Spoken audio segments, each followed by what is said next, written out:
Hello friends, कैसे हैं आप लोग। तो फ्रेंड्स, इस वीडियो में हम लोग देखने वाले हैं ठोस CO2 ड्राई आइस के बारे में। ठीक है, तो सबसे पहले बात करते हैं क्या होता है। तो जब हम लोग CO2 मान लीजिए गैसेस फॉर्म में उसको -78 डिग्री सेंटीग्रेड तक ठंडा करके उस पर प्रेशर देते हैं, दाब लगाते हैं, तो वो ठोस अवस्था में परिवर्तित हो जाता है, जिसे हम लोग ठोस बर्फ़ के नाम से जानते हैं। ठोस बर्फ़ कहते हैं, बर्फ़ के समान ही होता है। ठीक है, उसके बाद सबसे पहले इसको किसने बनाया था, तो यहाँ पर देख रहे हैं आप लोग। सबसे पहले इसे 1835 में फ्रांसीसी आविष्कारक एड्रियन जीन पियर फिलोरियर ने बनाया था। इतना टफ नाम है क्योंकि फ्रांसीसी थे। अब भारत के होते तो रामू श्यामू करके कुछ भी होता। ठीक है, उसके बाद यदि मान लीजिए हम लोग देखते हैं कि ये बर्फ़ के समान ही दिखता है। ठीक है, ठोस CO2, लेकिन यदि मान लीजिए कपड़े को इसके पास ले जाते हैं तो कपड़े को ये गीला नहीं करता है, बल्कि इसे ठंडा जरूर कर देता है।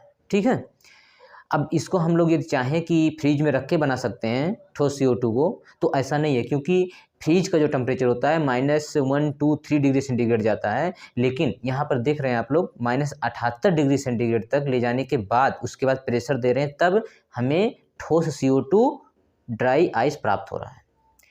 अब बात करते हैं इसके उपयोग की। तो इसका जो उपयोग है तो उद्योगों में उपयोग किया जाता है, और उसके बाद फिर मान लीजिए भोजन को अधिक समय तक सुरक्षित रखना है तो उसमें भी हम लोग यूज करते हैं।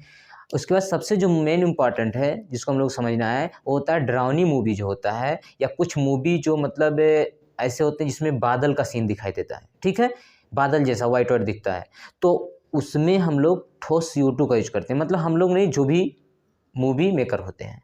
तो कैसे बनाते हैं, यहाँ पर होता है एक स्टाइरोफोम कूलर। उसकी सहायता से क्या होता है कि जो ठोस CO2 होता है उसको डायरेक्ट गैसेस फॉर्म में ले जाया जाता है, जो कि बादल का सीन क्रिएट करता है, बादल की तरह दिखता है। जैसे मान लीजिए यदि आप इसको घर पे बनाना चाहते हैं, ट्राई करना चाहते हैं, तो भी कर सकते हैं। जैसे एक स्टील का मटका ले लीजिए। मटका तो आप लोगों को पता ही होगा क्या होता है। तो स्टील का मटका लेंगे, उसके बाद उसमें थोड़ा सा गर्म पानी डालेंगे, उसके बाद ठोस CO2 को लाएंगे और गर्म पानी में थोड़ा सा डाल देंगे। फिर उस मटके से बादल की तरह अच्छे से निकलता रहेगा। मान लीजिए किसी रूम में रखे हैं तो पूरा रूम का नीचे का जो लेयर होगा वो बादल की तरह दूर से दिखाई देगा। ठीक है, दूर से आप कहीं से मतलब बगल से देख रहे हैं तो पूरा बादल का सीन दिखाई देगा। यदि इसमें कोई खड़ा है तो ऐसा लगेगा कि वो बादल में खड़ा है, ऐसा हो जाएगा। ठीक है, तो इसका अगला उपयोग जो है हम लोग करते हैं फ्रीजिंग मिक्सचर के रूप में। मतलब क्या हुआ कि इंसान का मान लीजिए कोई भी बॉडी पार्ट जल गया है, यदि उसका ऑपरेशन करना है तो ड्राई आइस शुष्क CO2 में रख के उस बॉडी पार्ट को जिसका ऑपरेशन करना है फ्रीज कर देते हैं। ऐसा करने से क्या होता है कि इसे मान लीजिए ऑपरेशन करते वक्त वो पार्ट हिलता नहीं है, प्रॉब्लम नहीं होता है, ऑपरेशन आसानी से हो जाता है। ठीक है, इसको हम लोग क्रायो सर्जरी या फिर आइस पैक थेरेपी कहते हैं।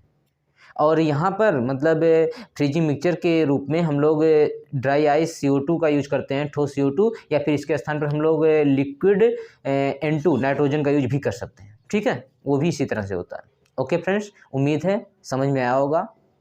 Thanks for watching, best of luck.